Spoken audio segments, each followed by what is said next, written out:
A Gadsden woman says Roy Moore groped her while she was in his law office on legal business with her mother in 1991.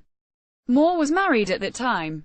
In the past week, Moore has been accused by 5 other women of a range of behaviors that include sexual misconduct with a woman when she was 14, and sexual assault of another when she was 16.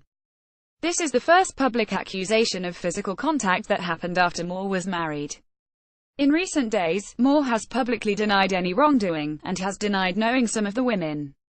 Tina Johnson in interviews with AL.com. Tina Johnson recalls that in the fall of 1991 she sat in the law office of then attorney Roy Moore on 3rd Street in Gadsden. Her mother, Mary Catherine Cofield, sat in the chair next to her. Moore sat behind his desk, across from them.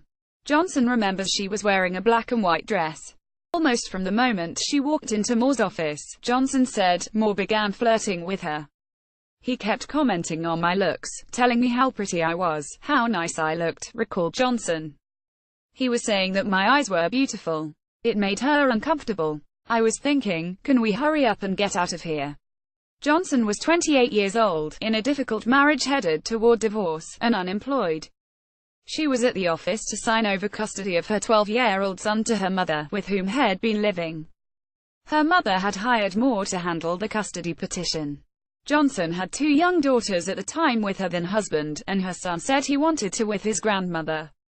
At one point during the meeting, she said, Moore came around the desk and sat on the front of it, just inches from her.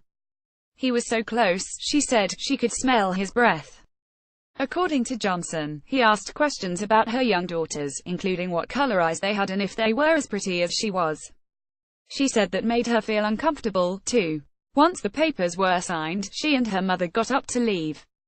After her mother walked through the door first, she said, Moore came up behind her. It was at that point, she recalled, he grabbed her buttocks. He didn't pinch it, he grabbed it, said Johnson. She was so surprised she didn't say anything. She didn't tell you her mother. She said she told her sister years later how Moore had made her feel uncomfortable during that meeting. Her sister told AL.com she remembers the conversation. Johnson reached out to AL.com earlier this week to talk about her experience with Moore. AL.com located the court documents from 1991, detailing the custody transfer. Cofield's petition for custody is signed by Roy S. Moore, attorney. It lists his address as 924 3rd Avenue, Gadsden. Johnson has had ups and downs in her life both before and after she met Moore. She has pled guilty to writing bad checks, and for third-degree theft of property, which she said stemmed from family disagreement over the care of her late stepfather. Since marrying her husband, Morris Johnson, in 2010, she said she has been working to improve her life. I'm not perfect, she said. I have things in my background and I know the public will jump on anything, but what happened with Moore is still the truth, and the truth will stand when the world won't. Johnson, who is now disabled, considers herself a devout Christian and regularly attends a church near her home in Gadsden. She said she is not political and doesn't follow politics. She said she has not spoken with Moore since that day in his office, and does not know any of the 5 other women who have come forward with accusations against him.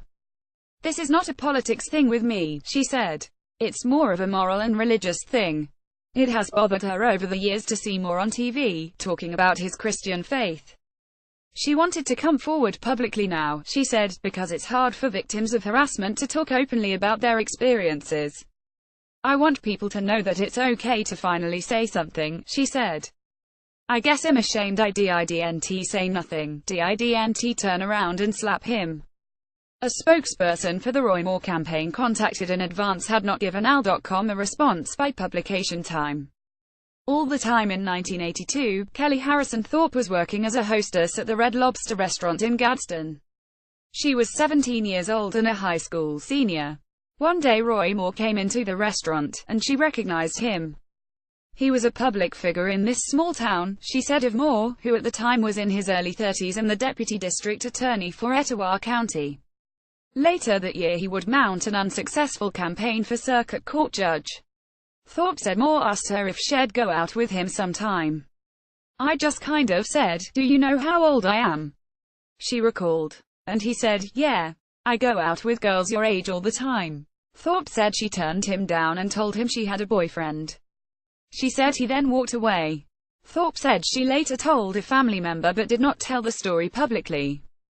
She moved away from Gadsden the following year, and has just recently moved back. Thorpe knows one of Moore's accusers, Lee Kaufman, who told The Washington Post that Moore had a sexual encounter with her when she was 14. Thorpe believes Kaufman's story and said she is proud of her for telling it publicly.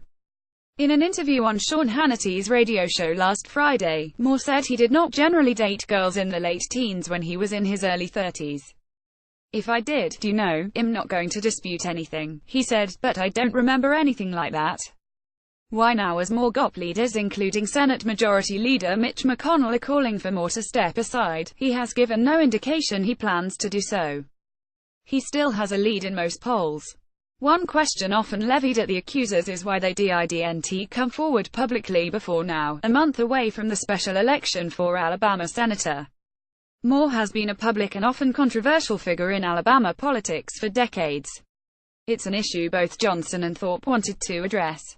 Thorpe said local women have not spoken publicly against Moore before now because he had power in town and in the state, and they didn't think they would be believed. "Everybody knew it wouldn't matter," she said, "that he would get elected anyway because his supporters are never going to believe anything bad about him." Johnson said the answer was even more simple. "It's because somebody asked," she said. "If anybody had asked, we would have told it. No one asked."